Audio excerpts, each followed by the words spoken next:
I'd like to call to order the Common Council meeting for February 25th, 2025 at 6:18 p.m. Attendance roll call. Alderpersons Wolf. Here. Hamel. Here. Decker. Here. Alderperson Schwer is absent.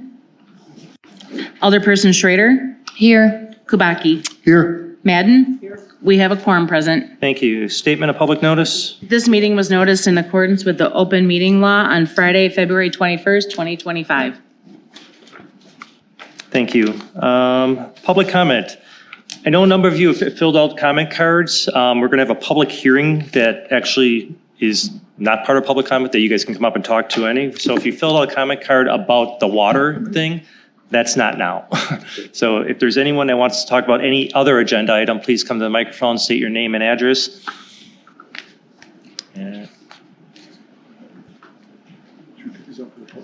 He's got a big one, but sure.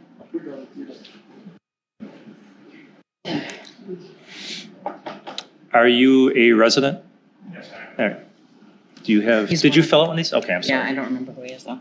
What's your first name, just so I pulled it right? Maybe the mic, yeah. There it is. The floor is yours, sir. All right, a little bit about myself. My name's Alex. I started landscaping company in Muskego when I was 14. I'm 21 now. I went through the high school, did Connect Academy. I'm also part of the chamber right now.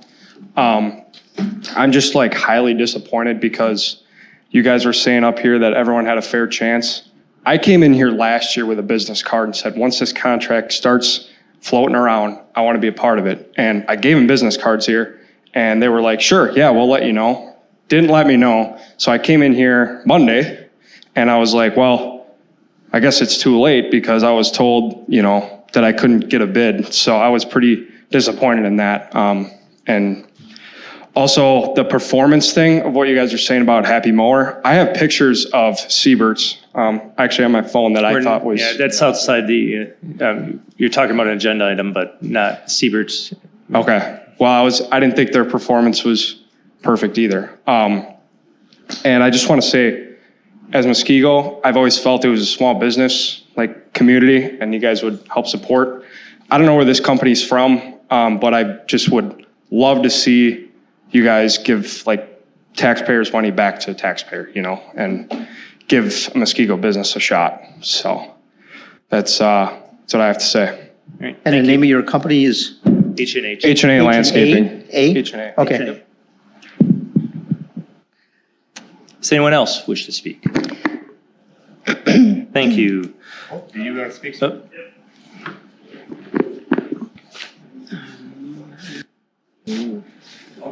I think it's this guy, but I'm not sure.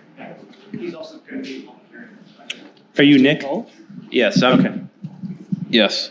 Hello, my name's Nick Wagner. I live at West 208 South 8119 Hillendale Drive in Muskego here. My comment relates to the resolution of 01/2005 acceptance offer to purchase a vacant land, tax key 992006.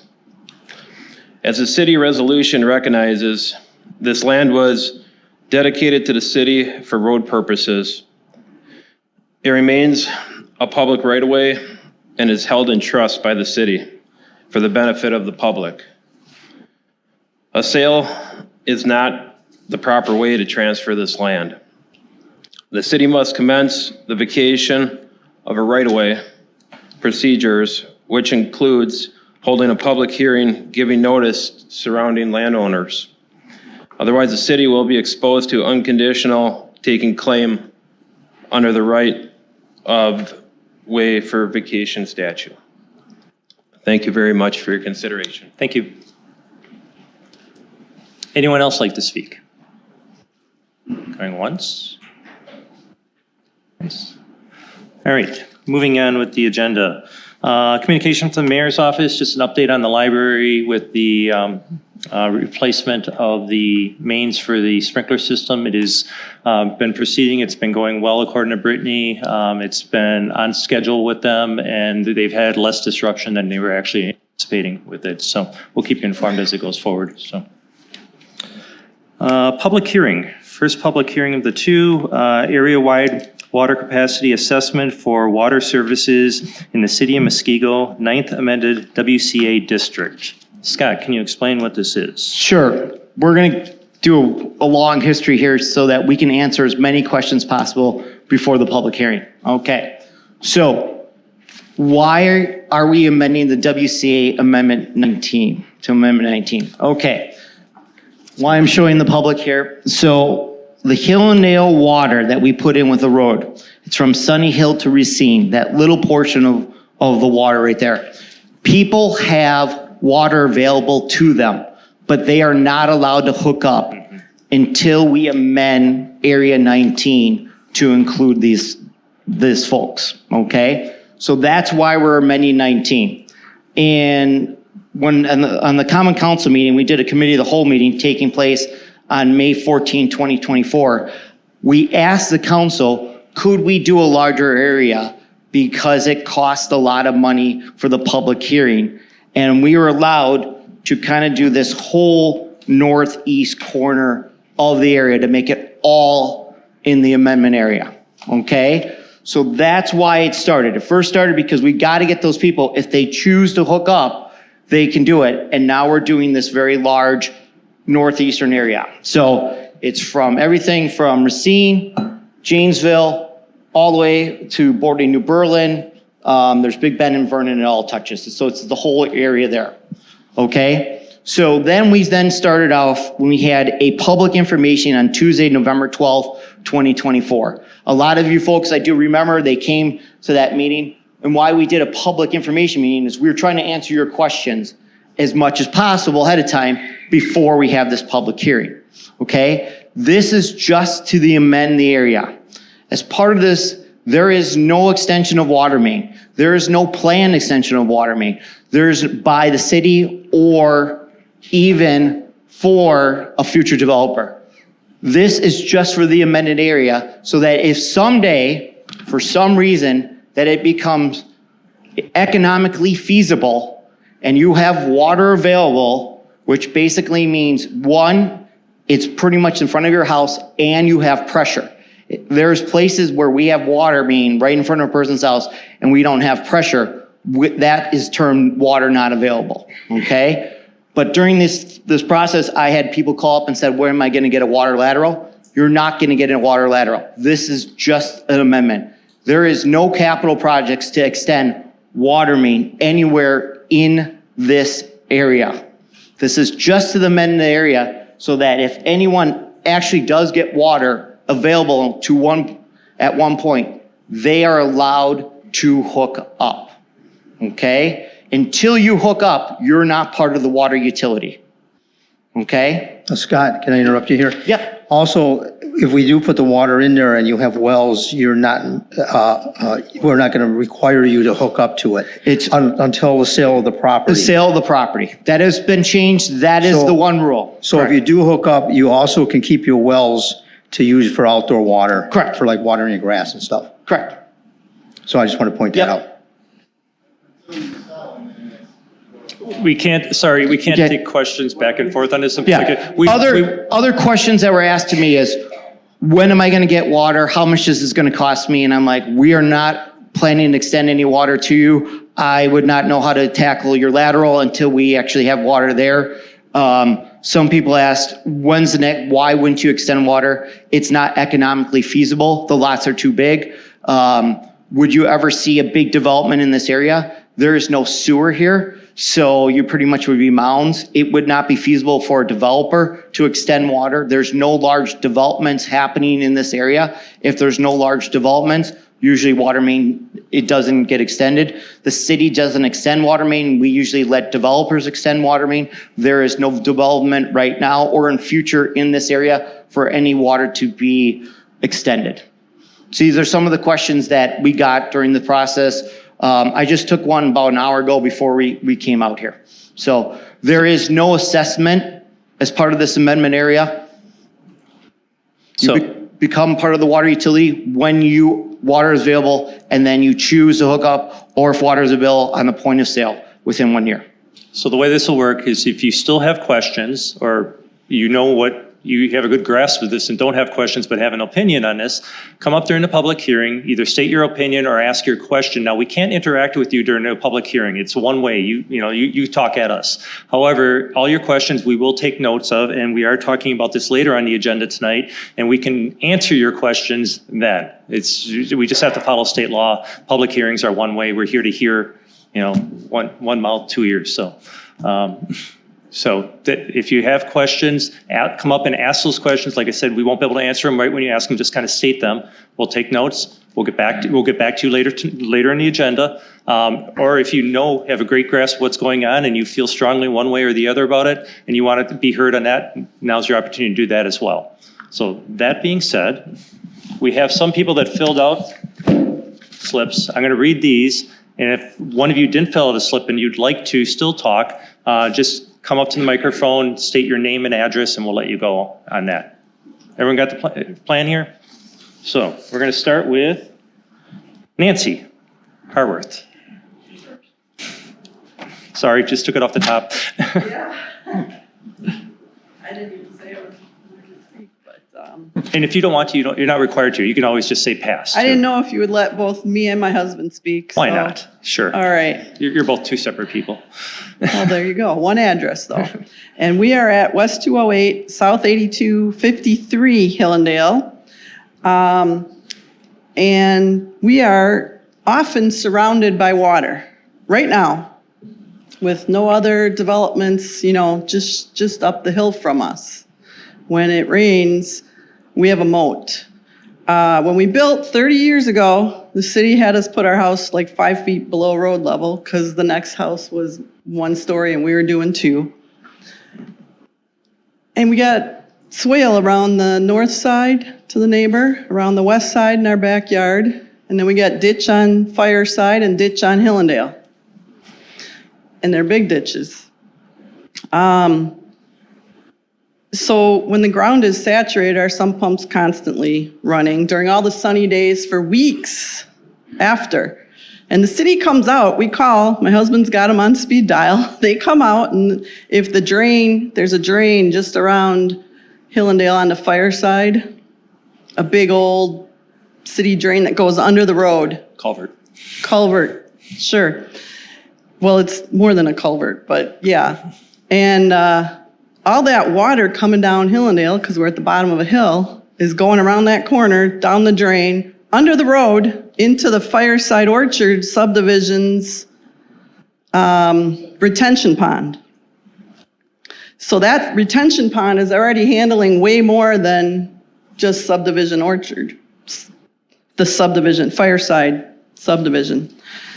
And we get a lake sometimes because stuff gets caught in there, and it's actually covered the road a few times. So there's way more water right now in that area than what it should be. So my concern is putting in houses and roads and driveways and not having as much ground to soak it up is only going to make that worse. And I built a wide driveway, and I'm glad because it's like a moat. That's the only way I can get out.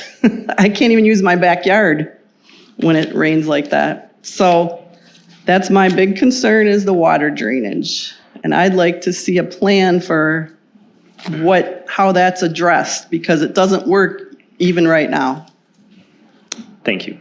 Thank you. So, little correction, you're fine. For the rest of you, is there anyone here that wants to talk about the WCA first? Because we're going to take that one first. It's actually a separate public hearing, and then we'll go with theirs. But well heard. We heard everything, and that's on me. So anyone that wants, there's no one that filled out a specific card for that. Yeah, I just got a question. With that water, is there any other water towers that you guys are considering for water pressure, et cetera? You're so low that not in that area. I'm not saying in my area. I just didn't. I can't answer this right now, but I mean, I can get back to you on that one. Sure. All right. Anyone that wants to talk about the WCA expansion? All right. Now we'll continue on with Apple Hills. Scott, do you want to give a quick synopsis of the, to consider, a public hearing to consider the petition of John Jewell to rezone the property known as tax key number 2229992006, located at South 81 West 20871 Russell Court from RS2 Suburban Resident District to PD Planned Development District based on RS2 Suburban Resident District for the purposes of allowing the development of a 10-lot subdivision known as Apple Hills. Sorry, Adam, I didn't see you. That's all right. So a little overview. A handful of years back, 3, 4, 5 years ago, there was another developer that was looking at doing ultimately pretty much the same proposal on this site. That developer went pretty far through the process. They received a previous rezoning, and I want to be real clear, that previous rezoning stands. That doesn't get taken away. It doesn't get could get overridden if this amendment is approved. But the RS2 zoning that's been previously granted stands and is a vested right at this time. That RS2 that's already out there already allows 20,000 square foot minimum lot size with a minimum average width of 110 feet wide, which the previous plan met. As part of that past approval, the developer that was working with the homeowners at that time, between the developers and the homeowners, for some reason unknowns to us, they just stopped proceeding with that former development. So the site just kind of sat dormant for a few years. The landowners that owned it maintained ownership of it until more recently when the landowners put it up for sale. And they put it up for sale, and at that time, John Jewell of Jewell Homes made an offer on the property and re-engaged the engineer that was originally involved in the project. And that engineer then worked with city engineering staff and planning staff to basically resurrect the project that was kind of just left on the table.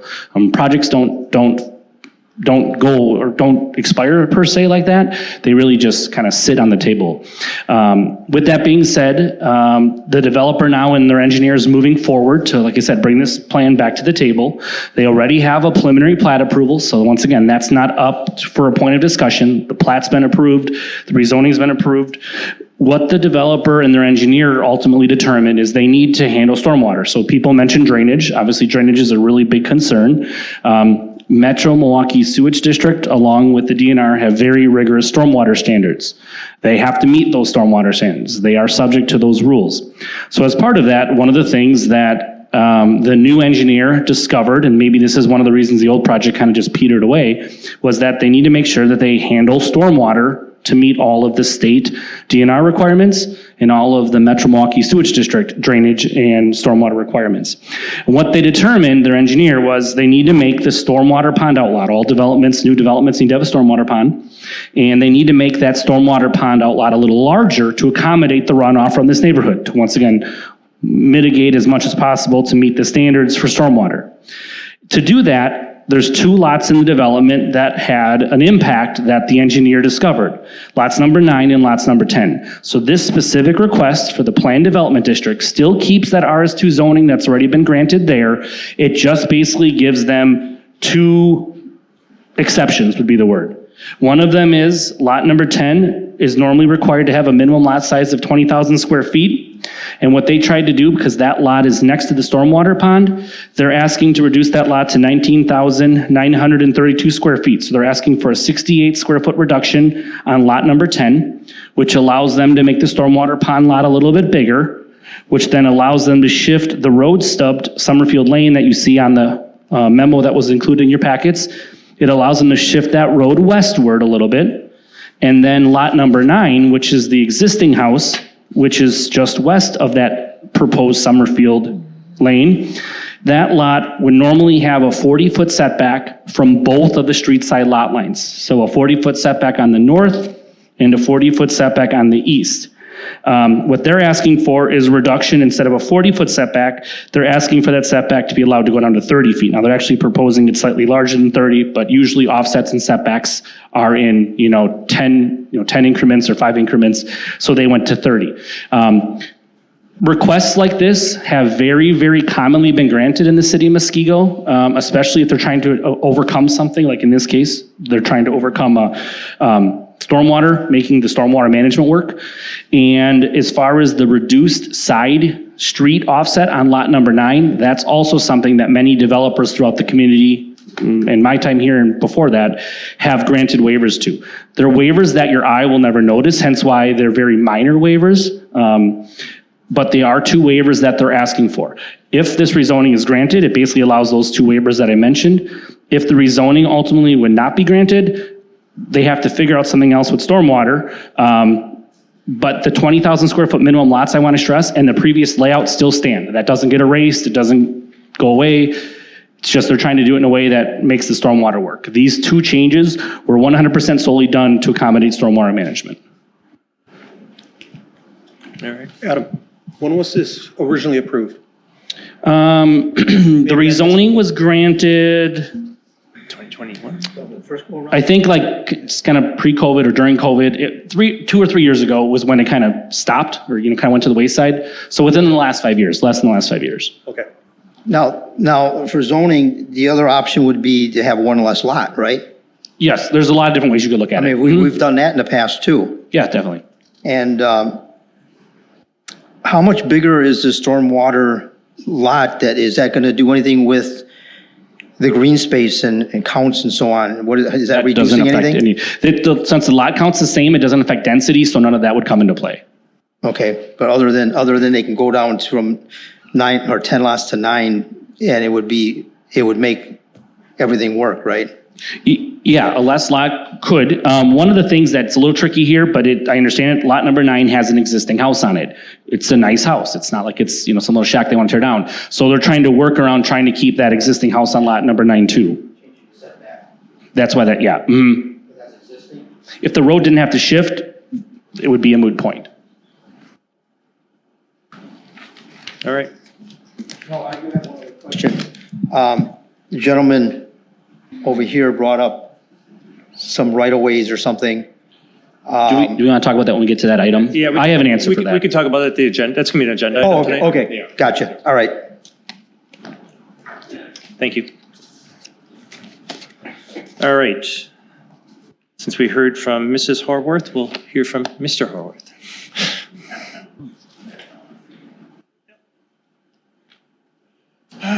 Good evening. Ed Horvath. I live at West 208, South 8253, Hillendale Drive, Muskego. As my wife said, we built our house in '95, and we've had water issues on that property on and off ever since, mainly with big storms. It's not a constant thing, but with the big storms. I've got pictures I can share if anybody wants them, going back 15 years of various issues that my wife spoke about. I'm not opposed to the development. I think landowners should be able to do what they want with their property within reason, but not at the impact to the other neighbors.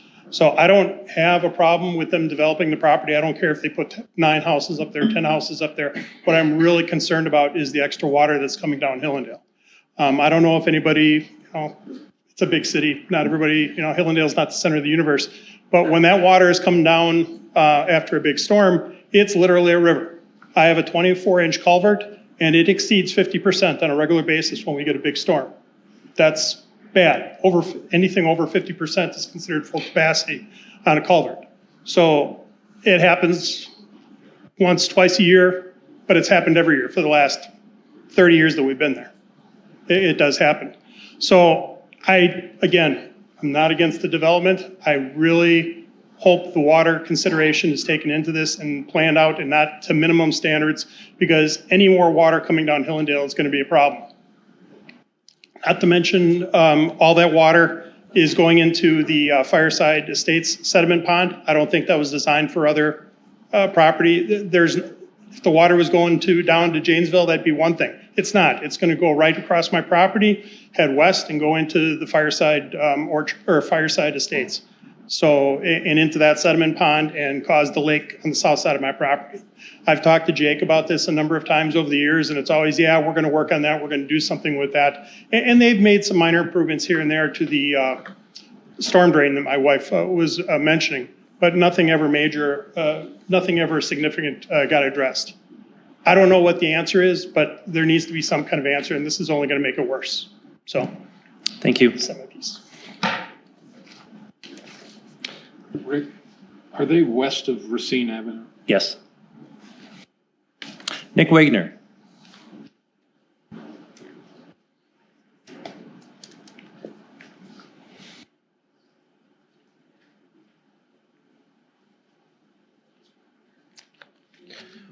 Hi, my name is Nick Wegner. Live at West 208, South 8119, Hillendale Drive. The property that we're talking about is adjacent to my property that was subject for a rezoning petition. I am opposed to the change in the zoning designation from RS2 to the planned development for several reasons. First, the property's zoning designation was changed from RS1 to an RS2 back in 2021. I was at both meetings when it was discussed and when it was voted upon.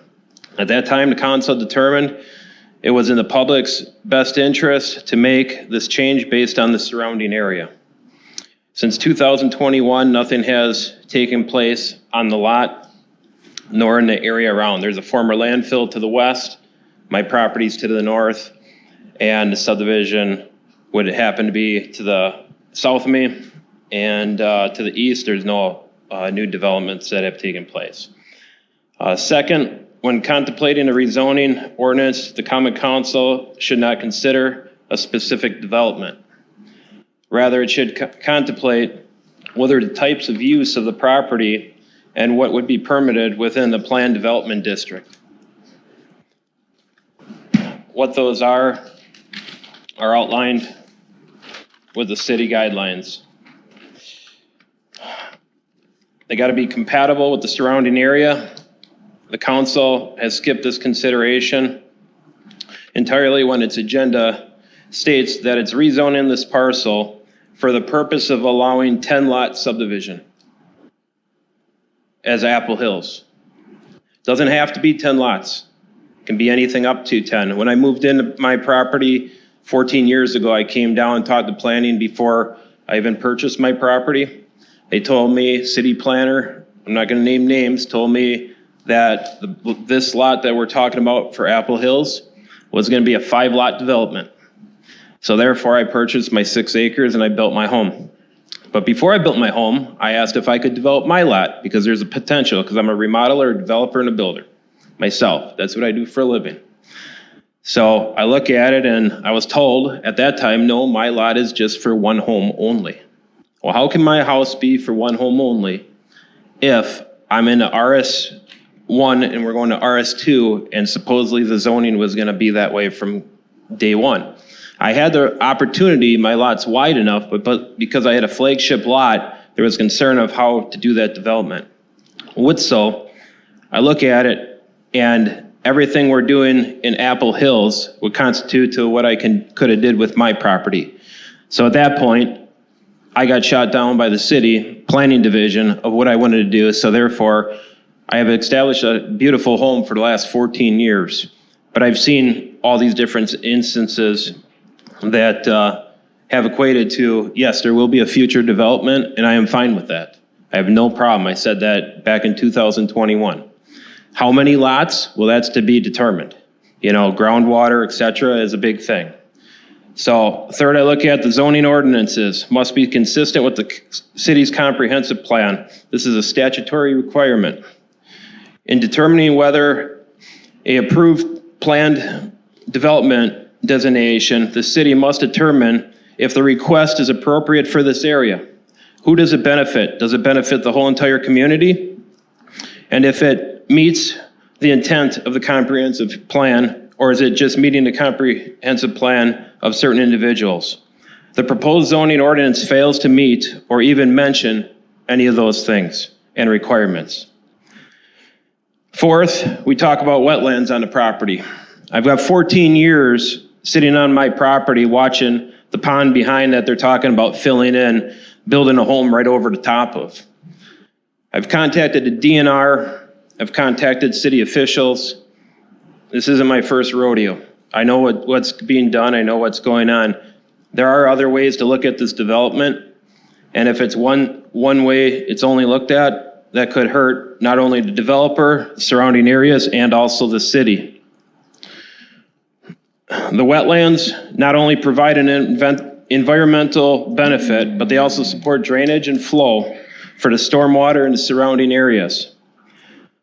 This includes my property, because all the land from the waste management on the north side drains through my property down into this area where they're going to be filling in part of the wetlands, and it's a retention pond that holds water. Therefore, Scott was nice enough. I've talked to him the last few days. He gave me a new plan that was just derived here from the builder and that, and we were taking a look at it just here sitting down, and I see they're looking at extending that wetland area over.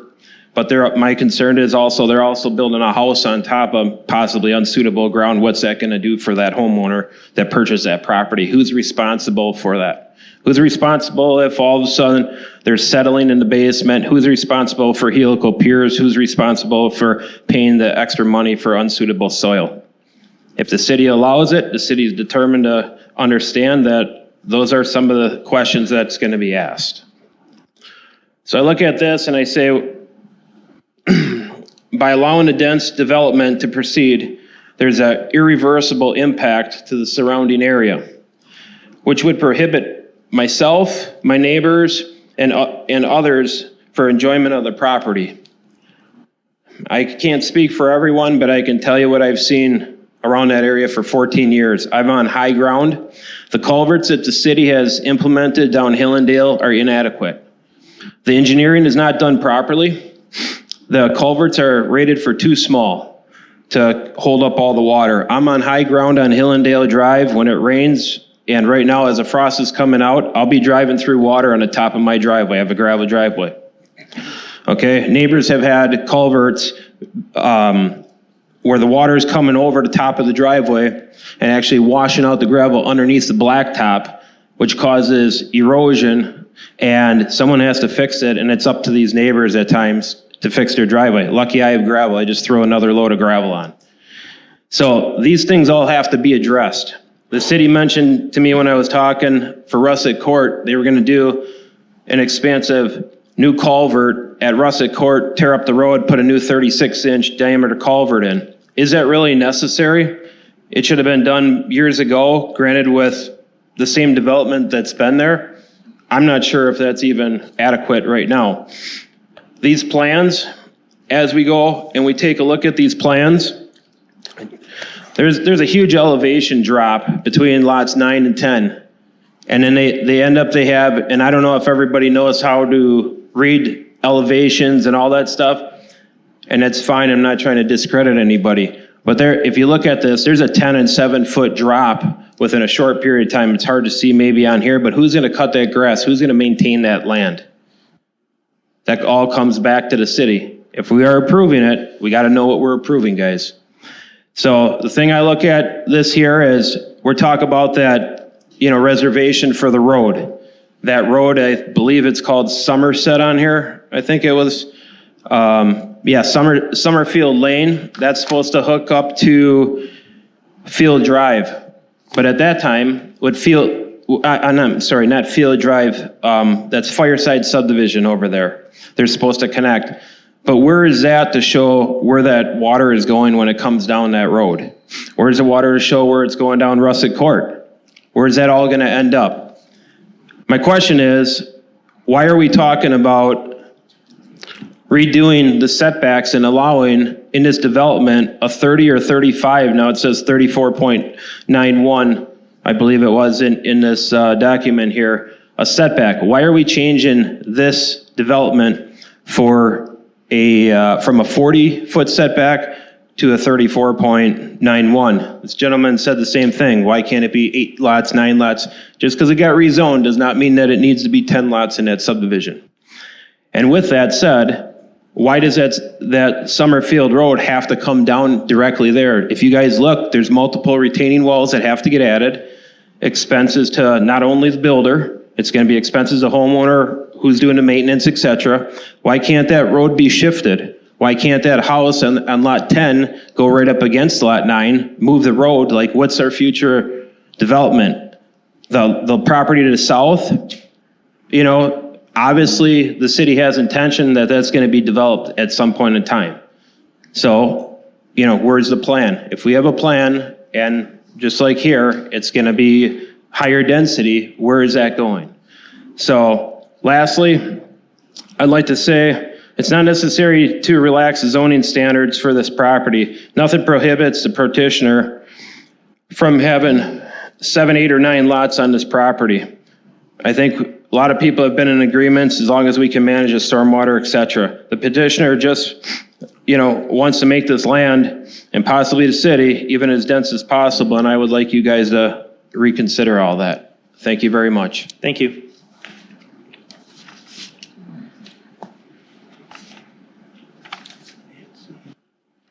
Tennille?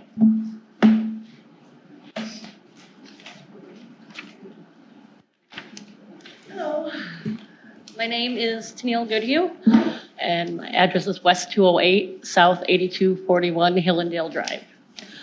As Nick just mentioned, that road for the planned future, or planned asphalt area for the planned future road, Summerfield, that's my property. He asked what the city's future plans are for that property. I, more than anybody, would like to know, since I own it. I have lived on that property. Now, I've only owned it 3 or 4 years. I have lived on that property, however, since I was in the 7th grade. I grew up here in Muskego. I bought the property from my parents when they retired. When we moved here, that property to the north was 12 acres. Ours is just under 7. Property to the south was 10, and the next 2 properties were 6, and I believe the one on the corner is like 5. That one I'm not 100% sure on. Now, there is going to be development in the area. I have absolutely no problem with that. But on the property that my family has owned and now I own, we have dealt repeatedly, over and over, with water issues. The first water issue was a year after my parents bought the property. The city came, not the city, wasn't the city's fault. The county came through and redid Janesville Road. There was an existing tile system that went all the way down Hillendale that started on the 2 small properties right in front of the one that's being considered now, and went through my property, through that 10-acre property, through both those 6 acres, and drained all the way across Janesville Road into behind where the bar is, that marsh area there. The county broke it, wasn't on the map. Okay, the city's plan to fix that was to have my parents pay for a fill permit, and they brought portions of our property up between 4 and 8 feet. Okay, that saved the water issue for a while. The city my parents paid for the permit, the city brought in all the clean fill for the entire year into our property that they had to fix but then my parents also had to pay to have it all graded, to have everything redone. All right, we fixed the water problem. And then, as much as I like my neighbors, and I do, the subdivision to the south of me, okay, that came in. They raised those properties. They raised the grade from the natural flow on those properties. Again, I am still dealing with water. I'm still trying to figure out how to fix areas of my property that didn't used to be wet, that now are. Now we're gonna say we're gonna bring in 10 more houses. Okay, and I understand that this passed once. I spoke in 2021, 2022, when they brought this up, and I spoke out with concerns on the water, as we all have. What is being asked to be done now, all of those lots in the area, with the 2 that are just to the north of my barn, all of those lots are 3/4 of an acre or better. Even the subdivision that went in to the south of me, most of those lots are 3/4 of an acre. Okay, so now that they approved 10 houses on just over 6 acres. Those are small lots to begin with, much smaller than most of the lots in the area. And now they're saying, even with that approval, they can't make it work. That it won't work because of the water. So what this proposal is asking to do is to make an exception for the exception that was already made. That's not right, to impact all of these other houses to try and make that work so that somebody else can make more money. I completely understand that that's going to get developed. that, no problem with that. But 5 houses makes sense. Maybe 7 or 8. Putting 10 houses in that small an area, and now the 2 lots that are already the smallest in the area, which are the 2 just north, that the new road would be cutting between those 2 houses, you're gonna make those lots even smaller because now you have to widen and put in that road. So we're gonna make those properties even smaller. What precedence does the city have that we should be putting half-acre lots in the first place when all of the other lots in the area are bigger? So we can't do it with what you were already given. Now you're asking all of us to close our eyes and pretend that these water issues aren't gonna happen when they're already admitting in this that they can't handle the water with what they were already given. That retention pond is not where the water is where their planned retention pond is. It's not where the water naturally drains now. That is not where the water sits. So we're doing what? We're completely changing the area to make it work for that? That area is a treed area right now. That pond at the top of the hill has been there for as long as I can remember. I used to ride the horses back there all the time when it was all one property with owner permission. And that pond at the top of the hill that they're gonna fill in and put a house on now, for as long as I can remember, had water in it half to 3/4 of the year. Now we're gonna fill it in, put a house on top of it and say that this pond that they're gonna put right off the corner of my barn, yay thanks, is gonna hold everything plus solve all the issues that we all already have. Why are we considering as a city an exception to something, making an exception to something that's already an exception for the area? And when I look up, and sorry, to word this correctly, I gotta look at it.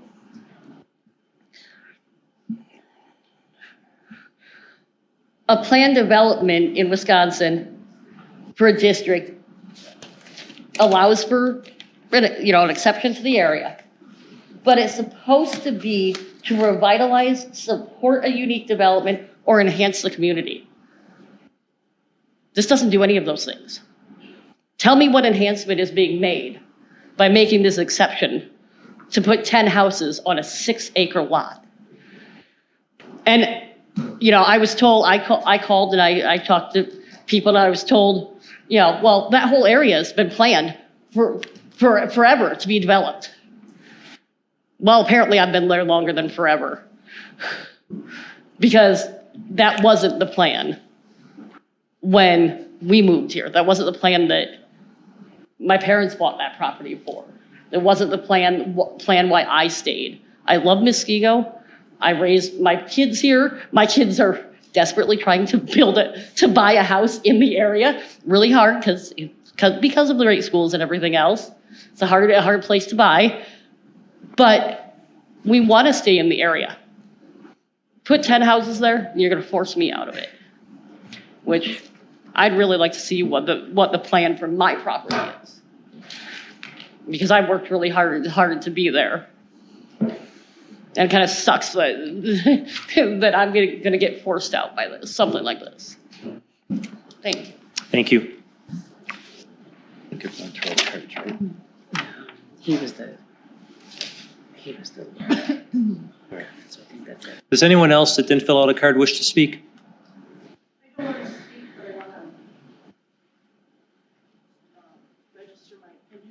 Sure. Well, I guess I can speak. I'm just a nervous speaker. That's fine.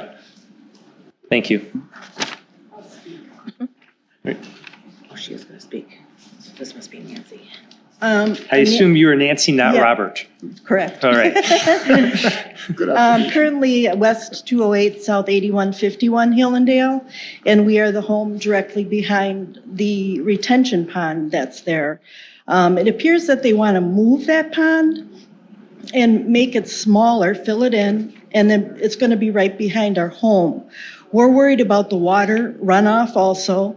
It's a huge pond right now. It gets filled in the summertime, and our driveway gets flooded just like everybody else's.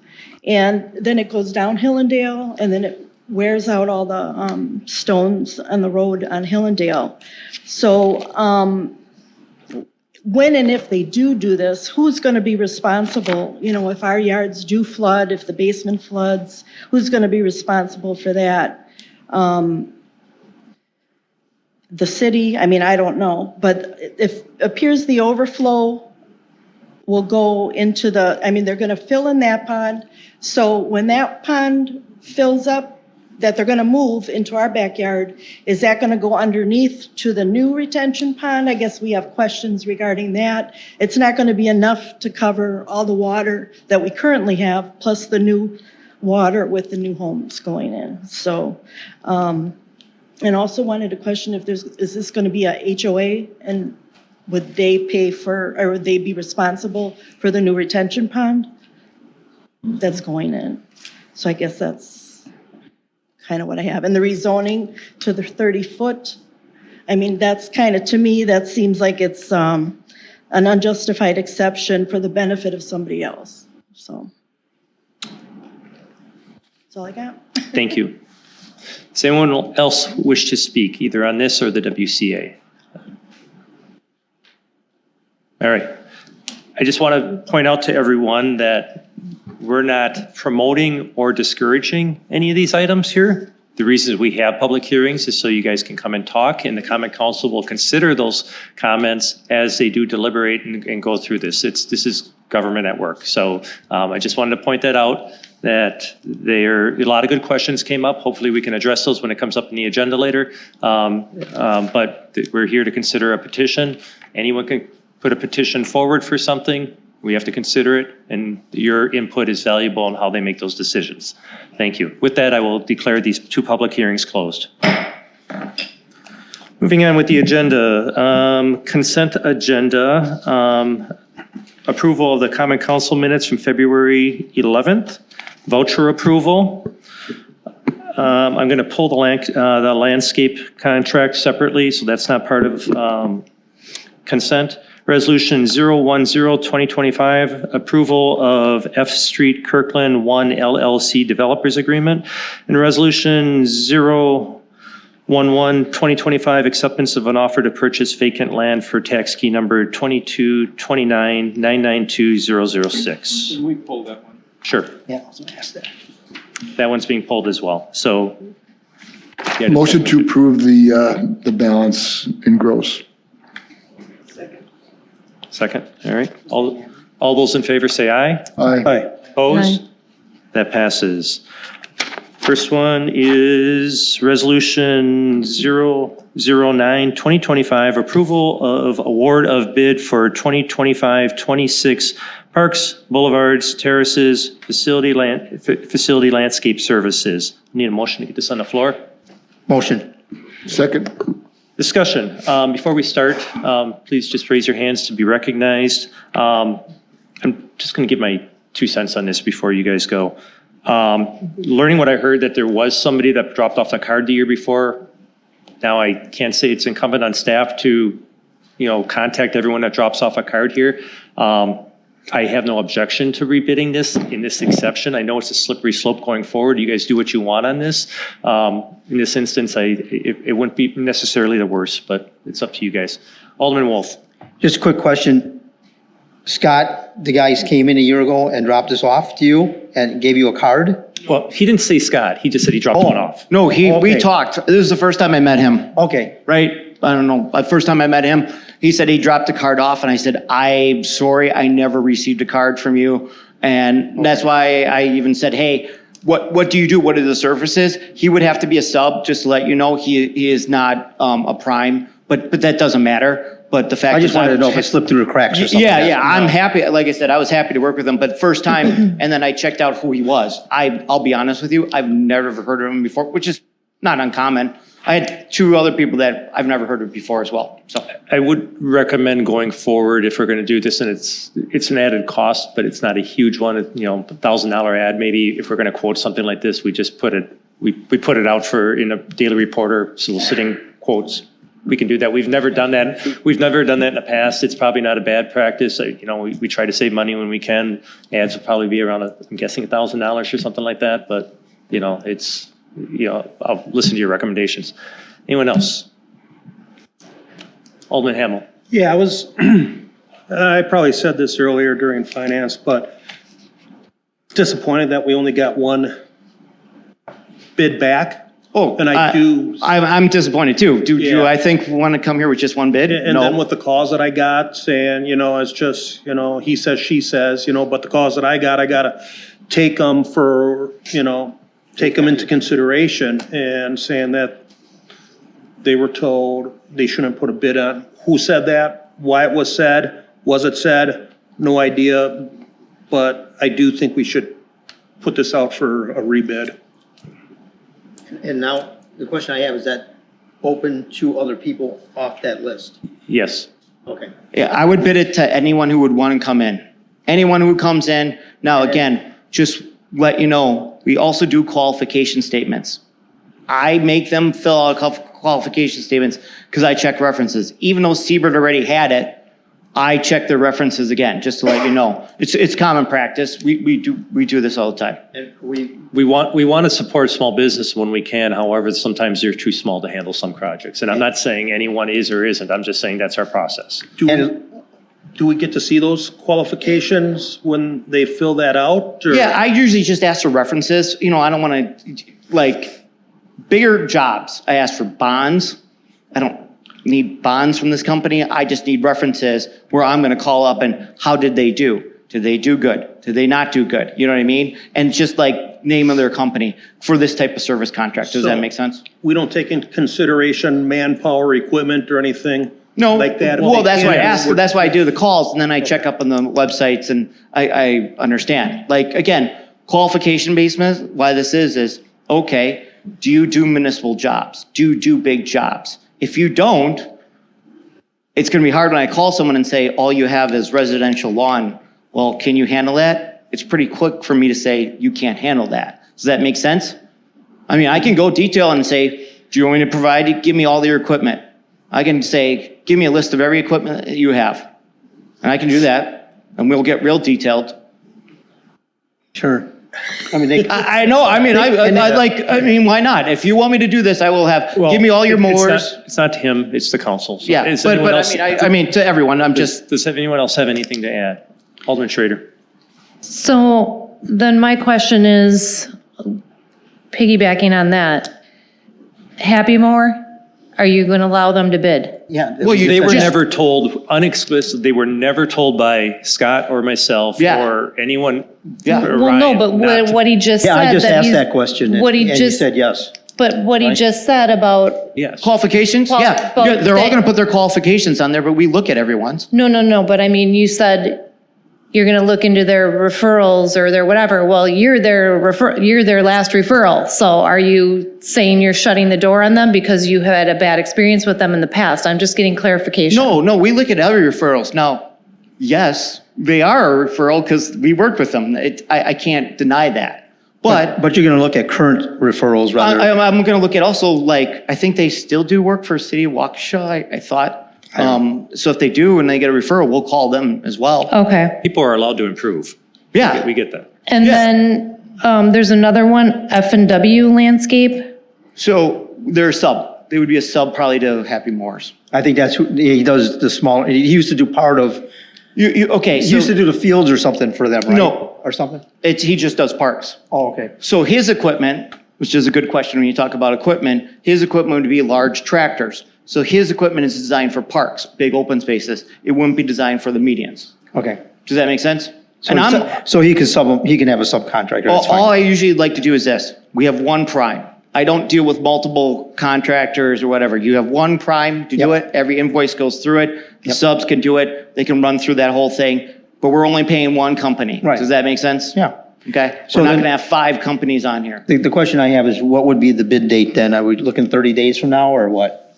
Just, well, I'm trying to get a little bit out in the open here. since I'd like, A big subject. honestly, I'd like to look at how fast we could get an ad, because I'd like to have something that we could point to. We can put it on our website, but I mean, how soon do we have to have, this is quick, it's not a quick process. For, which would this be, a class 1 notice? Yeah, anything, but you would have to like, yeah, that's the thing. You guys understand it's gotta take a couple of weeks. When do you expect this work to begin? What date? Like, when do you start having people go out there and start doing stuff? Well, we just got a lot of, got a lot of sun Yeah. and the ground's unfreezing here, so it's coming quicker than you guys expect. And it could snow next week. It can snow next week. Typically. So, usually, again, I would probably say April, May. Last year, we had a great year, so I think they started cutting at the end of March. Does that make sense? Can what does our equipment do? Do we do medians? No. Our mowers? No, we do a lot of the parks, or they're bigger. We have this huge tractor that pulls like 3 things. We don't have the small mowers that do Okay. the medium, just to let you know. Okay. I guess, would there be any opposition if we physically solicit the bids from the people that we did, even if they didn't? Put it on our website. We can do something on social media. My concern is trying to get a print ad done in time that we would have the ad and get responses by the time we need for them to start working on their bids. It's not a small bid. It's a lot of work. I just want to be able to get this going for this year. I gave them 2 weeks to do the bidding too. Does that make sense? Yeah, I'm thinking if we can just do those, and we put a deadline for the end of March that we have this, but we're going to have to, I mean, they're literally going to be bidding it and then starting next day, so. Is council okay with that? Yes. All right. Alderman Decker, do you have something to add? Is this contract going to include, I mean, it's going to be lawn maintenance, but is it also going to include work with chemicals? Oh yeah. You have to have a skilled like chemical thing. So like one of the gentlemen, he had a sub who has the licenses to do the chemical stuff. You know, yeah, it's you got to be licensed to work with some of these materials. And they could sub it out? Yes. Okay. But again, the one person, the main guy has to put it all together for them. We're not doing that as a city. Yeah, they own the service contract. Right. How they subcontract it out from there is up to them. All right, so I need a motion to allow us to reject the quote that we brought forward and to send it out for requoting. Wait, one other thing. I am not changing the scope. I'm going to use the same scope that everyone just saw. Does that make sense? We're not changing, taking another park away. I'm trying to do this as apples to apples as much as I can. Does that make sense with everyone? And I'm going to give everyone 2 weeks again. When this thing goes out, you have 2 weeks to get me the information, okay? And we're good with emails. All I need is an email and a name and the qualification statements. But I do need that qualification statement, all right? Alderman Decker, did you have something you wanted to add? All right. Yes. Could I just clarify exactly where we're going to be advertising this? Right now, I said social media, our website. I mean, short of placing an ad, I'm willing to put it anywhere, but I'm leery about doing a print ad this time. We can do, going forward, I recommend we do print ads so we can, the whole I dropped off a business card thing and no one got it is gone, but. Put it like on the Waukesha County website or something? I don't know. No, they won't do it. They won't do it. You would have to put it in the paper like the. So I think our website and social media. You have to do the Freeman, I can put it on LinkedIn too. Everybody, so that's half the battle. And then as far as that email, you know who's on that email? We haven't seen the email. I have not seen an email. We'll have to forward you the email. Please. And then you'll have the names of whatever was written in there. So just take the email for the information you need and forget about the rest. Because evidently they didn't want to give you the email, but I'll get the email to you and just use it for informational It'd be purposes. just happier if they would just come in early and I would talk to them and. But they got to be contacted. If you're going to contact everybody, we got to. Can someone make a motion to what I asked for? I'll make that. All right. Can I get a second? Second. All's in favor, say aye. Aye. Opposed? That passes. Thank you. Resolution 011-2025, acceptance of the offer to purchase vacant land, tax key number 2229992006. Move to approve. Second. Discussion. All right, so when this goes back to that Apple Hills subdivision, and it really ties to the original approval from a couple years ago. As part of their surveyor doing all of their normal research they have to do with the deeds and titles for the property, it was found out with the previous developer that a strip of land, and I want to be really clear on this, was sold to the city. It was never dedicated as a public road. Words make a big difference here. Most roads and right-of-ways are dedicated. To ever put a road in it, it has to be dedicated. The section, as you see on the little map and exhibit, that's just to the right or east of the red, where the two little homes are for right now, that portion was previously legally dedicated via a plat or certified survey map. The land that's part of this offer to purchase that's highlighted in red was not dedicated, or the city never accepted it as right-of-way. There was just an offer to, there was just a document, which is included in your packet once again, which was the real estate exchange. It just gave the land to, or sold, however, I don't know the inner workings of it, but it was given to the city. The documents show it was given to the city. There was some notes somewhere at one time that talked about for future road purpose. That makes sense. The width is the exact width of a road right-of-way. It wasn't dedicated as right-of-way. If it was dedicated as right-of-way, which we do this probably 3-4 times a year, as all of you probably remember from seeing it come across your desks, if it was dedicated right-of-way, we would have to go through a road vacation process. We do this often. We work with the clerk's office very closely on this. There's a whole statutory process to vacate land that's actually been dedicated. If land is reserved, if land is just sold with a future intention, us owning land doesn't mean we vacate it. We only can vacate it if it's dedicated public right-of-way, which this never got to that stage. If it was, that would be the process we'd be going through, which would still be in front of you today. Road vacations go to you also. We did one not too long ago for Citizens Bank, as an example. There was a right-of-way next to them. The difference is, this was never dedicated. That's actually something the council has to accept a dedication, or you have to approve a land transfer document that has a dedication on it. That hasn't happened here based upon all the legal documents that we have. So that's why this is different than a normal right-of-way vacation. Either way though, where it was shown before makes no sense. I don't know why they did this. This was a really bad practice to just sell the city a strip of land for a road when you didn't know exactly where a road was gonna go. And so think of it as kind of a swap, that if this development happens, and once again, I go back to the old approval, which is still valid, not talking about the new one now, there's still gonna be a road that goes in there. It's still gonna be 60 feet wide. It just has a slightly different geometry to it. That's why this is happening. This same idea of an offer to purchase was going to come back to you a couple years ago. We have all the files from when the previous developer made the same offer. It just, since their project never got far enough along, because they kind of put the brakes on it, you would have been having the same conversation. This isn't like a new discovery or anything. We have all the files from when the old area was going to be sold, because it's not vacated, once again. In that old time when they were looking at this, how many lots were they looking at that time? I'm talking about like 2001, 2021, 2022 was the same number of lots. 10 lots? When this was approved in front of this group a few years ago, 10 lots has always been the number that I've seen, yes.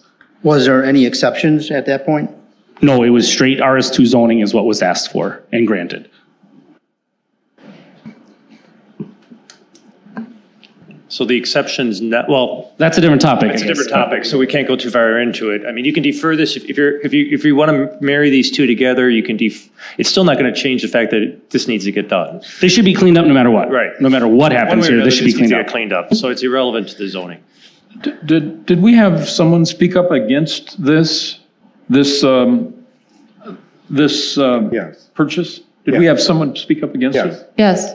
Okay. Well, he was questioning the procedure, and Adam clarified the procedure. Because when we first discovered this, my initial hunch was that we were going to have to do a vacation, which was what the neighbor mentioned. That was my first hunch until we discovered it wasn't dedicated right away. That changes the process. Once again, what it physically is makes a big difference on how we have to exchange it or get rid of it.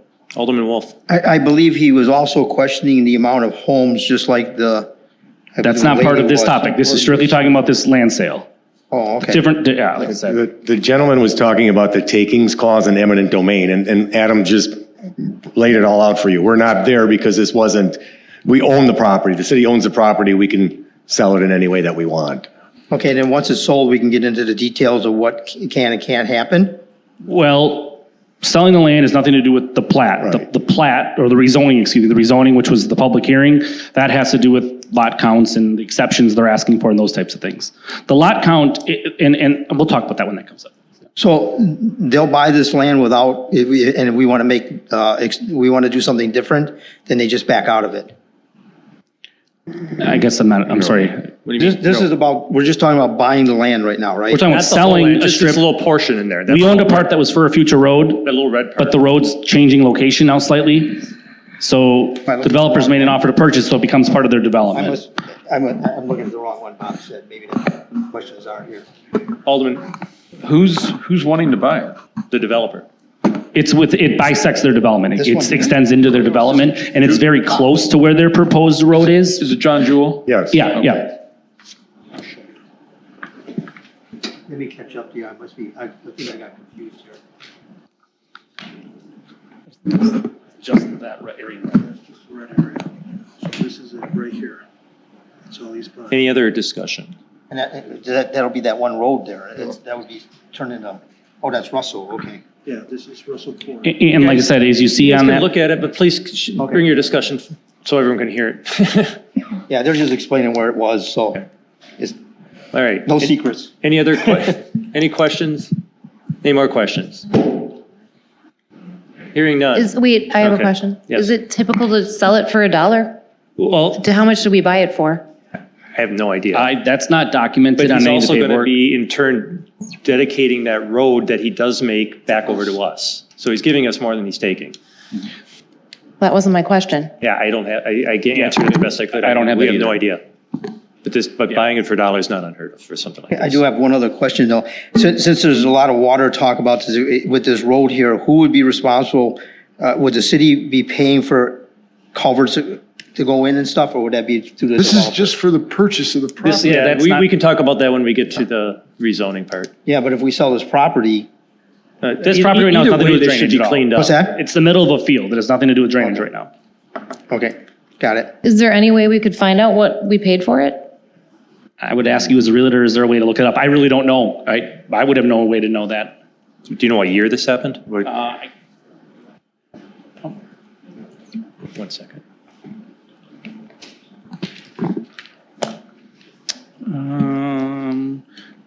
Looks like 2002 or 2003. I have the transfer document where they filed the warranty deed with the Register of Deeds, and that's dated March of 2003. So 23 years ago, 22 years ago? Does it say how much the transfer was? Is there any price on there? No, it says exempt from fees and It would be return ex- pursuant to it would some be statute exempt. because It it's would be municipal, so exempt, it right. doesn't say in there. The city's policy, if we are looking at it like a vacation, I know it's not the same, it's got a similar flavor to it. Typically, the city's policy, and maybe Jeff can elaborate this, when it deals with anything relating to, when there's a right-of-way vacation, that's one thing that has to be looked at is there reimbursement for it or not? And the big test is, are they gaining like a buildable lot? This is not the scenario. It's literally road area that's being replaced with the road area. It's just the geometry of the road is changing. It's switching from here to here. But we've had a few scenarios where someone bought a chunk of land from us that allowed them to get, make a development happen that wouldn't have happened or something otherwise. Very different than this, where they actually gained a land mass. They're not gaining a mass here. They're just replacing it. Those scenarios have been looked at differently. Those are very rare and uncommon. Usually vacations go for a $0 amount. You could argue this is more being $1 than most vacations. Alderman Decorated? How much are we selling it for? $1. Well, I'm just, That'll like I transfer. said, if we paid a lot more for it, just, Alderman Kabaki?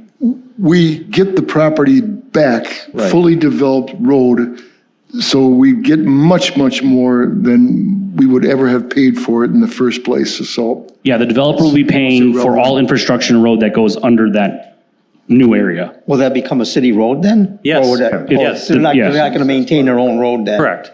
Okay. Any other questions? Can I do a voice vote on this, or do I have to? Roll call. All right, roll call vote. Alderperson Wolf. Yes. Alderperson Hamel. Yes. Alderperson Decker. Yes. Schwer is absent. Alderperson Schrader. Yes. Alderperson Kabaki. Yes.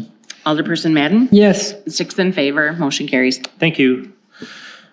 Continuing on, new business, Resolution 012-2025, final resolution authoring area-wide capacity assessment for water services, 19th amended WCA district. Move to approve. Second. This is the subject matter of the public hearing earlier. Does anyone have any further questions on this?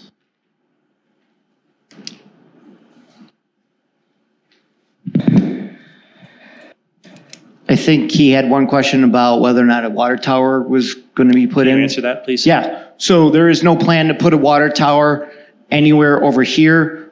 We have a 5-year capital plan to put potentially a water tower somewhere down in the southeast side over here. Most of our water towers, as you can tell, one is by Gingerbread House, one is over there by the Public Works Building, and then there is one on Hillendale Road. So they're more concentrated to the north side. So we have a 5-year plan potentially to put one on the southeast, but none in the area of this WCA area, Amendment 19. Thank you. I do, and I believe everybody received the email on this one, right? On the water? Yes, I responded to her also. She was under the impression that we were doing this citywide and people were being forced to put on water.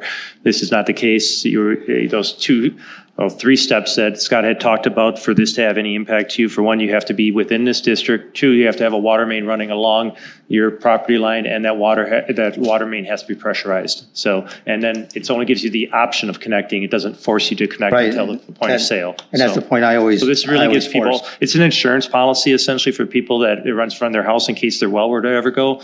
Replacing a well is rather expensive. Connecting can be anywhere from $2,500 to, depending on length, $7,500, but it's much cheaper than replacing your well. So it's kind of an insurance policy, if anything else. Any further questions? Hearing none, all those in favor say aye. Aye. Aye. Opposed? That passes. Unfinished business, ordinance 1500, ordinance to amend chapter 324 of the municipal code of the city of Muskego, taxi cabs, second reading. Motion to approve. Second. Discussion? All those in favor say aye. Aye. Aye. Opposed? That passes. Reading of ordinance and second reading if rules are waived, ordinance 1501, ordinance to amend the zoning map RS2 to PD/Apple Hills. This is the first reading of it, so we can have discussion now. This comes back at the following meeting again for the second and final reading. And I will get to any questions or information you need staff to get back to you on. Alderman Decker. This is what we've had the public discussion about so Correct. far. Okay. Yes. And there seems to be a lot of people opposed to this, from what I'm hearing. The people that spoke, I think they were all opposed, correct? Okay. Now, and Adam, we just want to make sure that you guys understand that this, if approved, would go forward as presented. If it's not approved, it reverts back to what's already been approved on the site, which is RS2 is what's already been granted out there. That's what predominantly this proposal is. So basically lots 1 through 8 won't change in size. Now, don't get me wrong. If they need to accommodate stormwater, maybe they do have to change a lot. So lots 1 through 8 in theory could look the same. The offset on lot number 9 or the setback and the lot size on 10, those are the only 2 specific things they're asking to change. Everything else stays as it always was. But if they do need to accommodate stormwater, like was asked before, does that mean that someone might have to, do they have to maybe lose a lot or redesign a lot? Possibly. There's a lot of ways to solve these kinds of problems. This was just one way that they selected. Alderman Kabaki. The biggest issue seems to be surface water, groundwater. Is there any way to satisfy the people whose concern is water going to their properties at this point, or do we have to wait until we get a full development with the topography and the final grades and things like that? Engineering department, I think just today, right, got updated plans. So we know kind of where the grading is looking. So we have a full engineering plan. Why this was brought up, as Adam mentioned, they cannot meet stormwater right now. They cannot meet MMSD, they cannot meet DNR. So in order to do this would make the stormwater pond bigger. When you make the pond bigger, you can handle more water, which means they would meet these requirements. So the two modifications that they're requesting is to accommodate a larger stormwater pond. Correct. And that would then fulfill the requirements that they need to do for Milwaukee Metropolitan Sewer District and Wisconsin DNR. Okay. That is what's driving this. Is there any possible way to assure those adjacent landowners that this property won't have a spillover effect on their properties? Well, we do that for any, like, as we develop any land, we always have to meet the two requirements if you're in the Milwaukee Metropolitan Sewer District or the Wisconsin DNR for the ponds, okay? We have to make sure we review it, we sign off, MSD signs off, DNR signs off. That is the one way to show that it's compliance. Now, that is only to a certain limit, guys, everyone in this room. No pond is designed to 1,000 years. I mean, we're just designing to the requirements of what we hold, okay? And Milwaukee Metropolitan Sewer District, Wisconsin DNR. We go through the same process that we do for any development.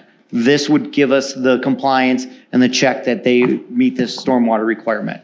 Okay, the stormwater requirement specifically does say that you've got to contain your own water. Correct. Correct? Yeah. And then the homeowners association or the subdivision developer is going to be responsible for the maintenance of that Correct. pond. This would be the fall under when we do a stormwater maintenance. Anyone comes in, we make sure a stormwater maintenance plan comes here, an agreement. We all approve it. That goes then to the developer. When the developer forms the HOA, that's the group that then eventually is required to maintain the pond.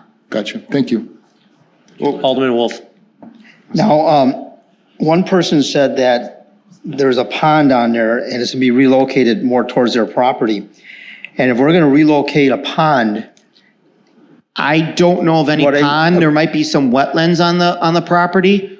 Now, wetlands, okay, there's no pond, but the wetlands areas. We pull it up on a map, you can actually see. Yeah, and that's a wetland. It's a wetland, without a doubt. Okay. And some of the things that are with the wetlands is it's a natural area for as a low area to do it. They also are going to increase the size of the wetland. I saw the latest grading plan to actually make it bigger. They also are going to fill in part of the wetland. Is that standard practice? Yes, it is both standard practices. You also can, as part of your stormwater management, use wetlands now and put that in your model to maintain the water. Right. The other thing why this is coming to more of a challenge is, as the one constituent, Nick, said, there's a lot of water that flows from north all the way to south.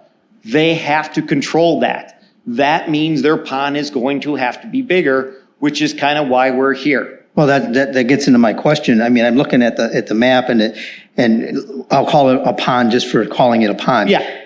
If we're gonna move that area of water into another section, but we're gonna make that section bigger, it's just, we're already transferring water to that, but we're anticipating more water to go into that. So I have a concern on the amount of houses being built in there. And I know we've done this in the past for exceptions. I mean, I don't have a problem staying with the 20,000, or if there was an exception or two where it makes sense, but I have a problem with transferring the water.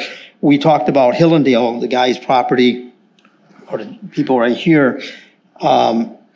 I have concerns about what's going on there and what we're doing as a city to move that water out of that area. I mean, I've gone through this in District 1 for years, and before I think you came, Scott, we've had a lot of problems there, and probably back when you and Eileen were, on a long time ago.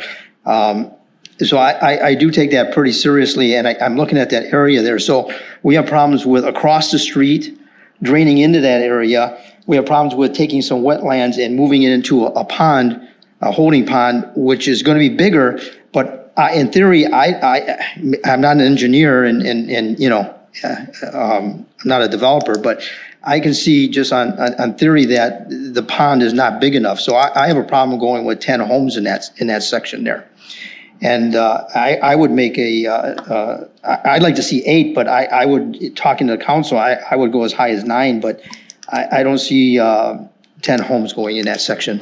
It's not. So the 10 lots is referenced in the notice just because that's a fact. It's what they presented. You're not approving a lot count. Right, I know. You're approving the exceptions and nothing else. You don't limit a lot count. That's been long taken care of in 2021 or whatever. The topic specifically and only is those 2 waivers. If those waivers go away, it's whatever lots they make work. They already have a pre-plat But if approval. we don't do the exceptions, can they put 10 homes on there? That's a question their engineer's gonna have to figure out. And that's the question I Because there have. might be other ways for them to solve the stormwater problem. We don't know that. We don't design it for them. They have to design it. We have to review it to make sure it meets all the criteria. I know, but I'm just telling you where Do they I'm at. maybe have to lose a lot? Maybe. Do they have to do the stormwater differently? Maybe. That's only something their engineer can figure out with their design. It doesn't necessarily make it more, a better Efficient? water or stormwater improvement by having less or more.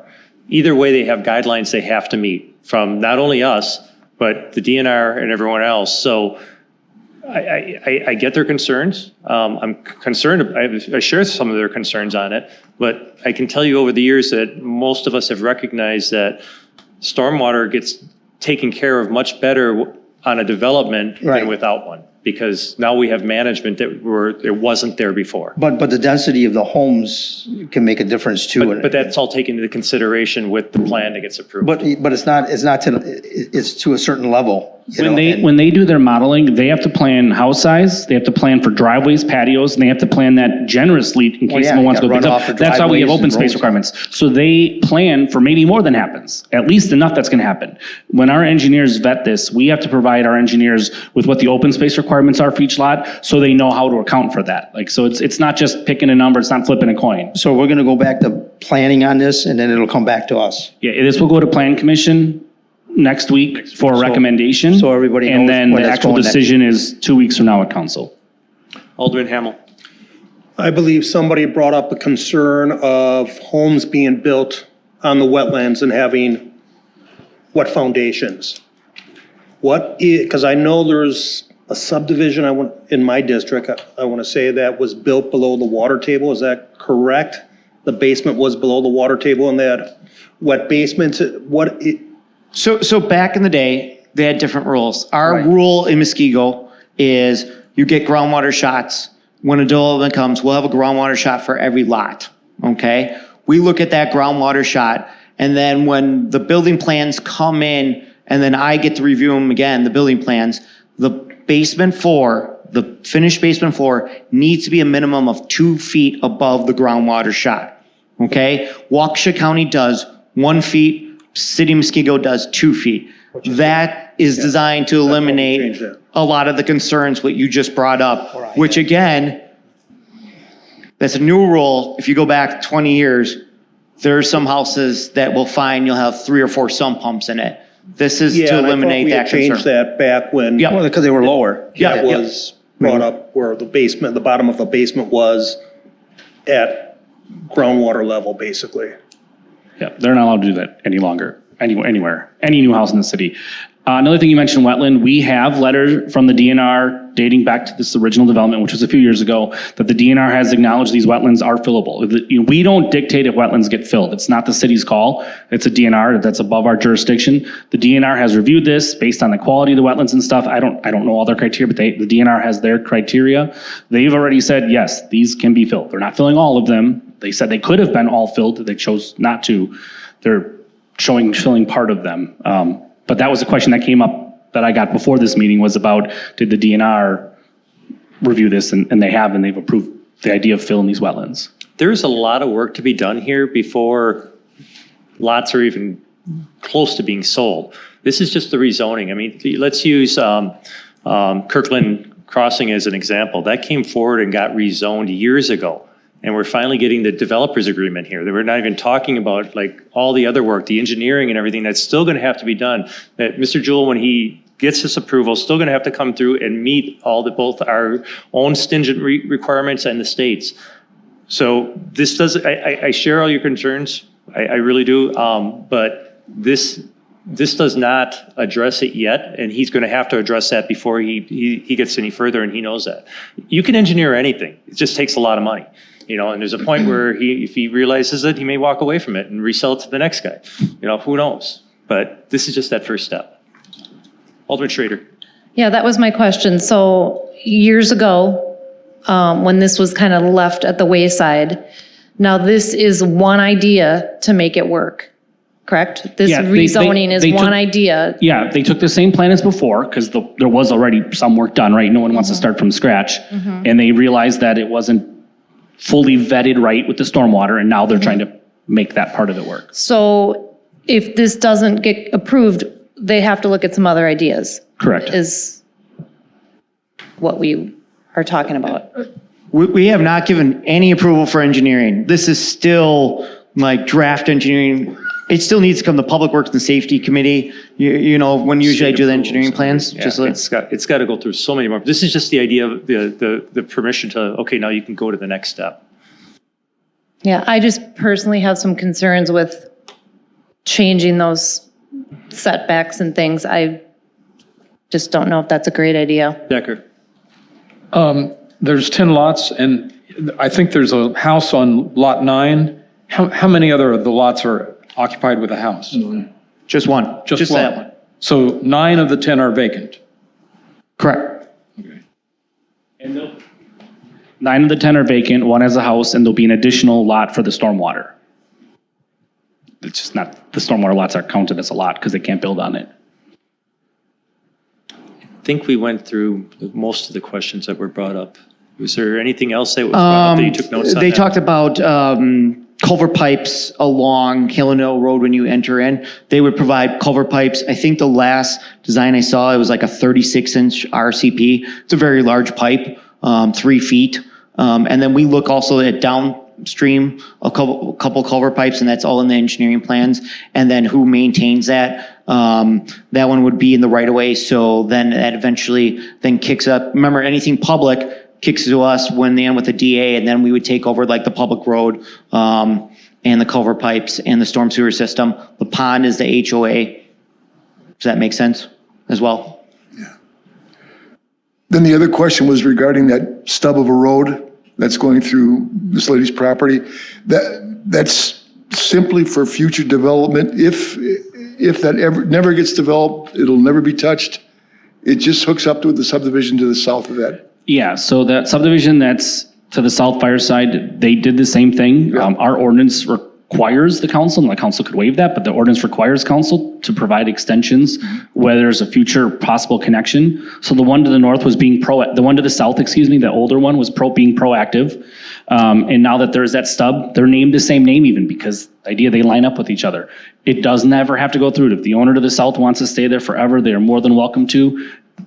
Our title is planning. Our job is to try to plan for the best layout in the future. Having interconnectivity and developments is the best thing you can do in planning. It's safer, number one, because anytime you only have one way in and one way out, that's not the safest scenario. So our codes strongly promote interconnectivity.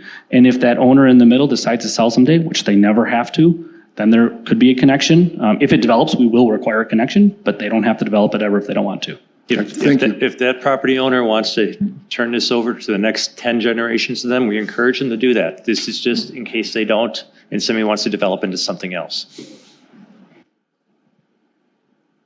All right, any other questions for next? This is just the first reading. For you that are here in the audience, next Tuesday, this will come in front of the Plan Commission for some more approvals, and then it'll be back here the second week of April for the second reading and final vote. I'm sorry, March. Sorry, thank you. It was so warm today, I thought we were ahead. It'll come back the second week of March for the final vote, either approval, denial, deferral, but they won't take action until the second meeting in March. And even if that does happen, it doesn't mean that it's happening. Like I said, there's a lot of work that's got to be done going on after that. So thank you. Moving on with the agenda, city officials reports, none. Communication, miscellaneous business as authorized by law. Any updates from any liaisons? Any future agenda item requests? Motion to adjourn. So moved. Second. All those in favor say aye. Aye. Opposed? We're adjourned at 8:46. Thank you, everyone. No. 7:46.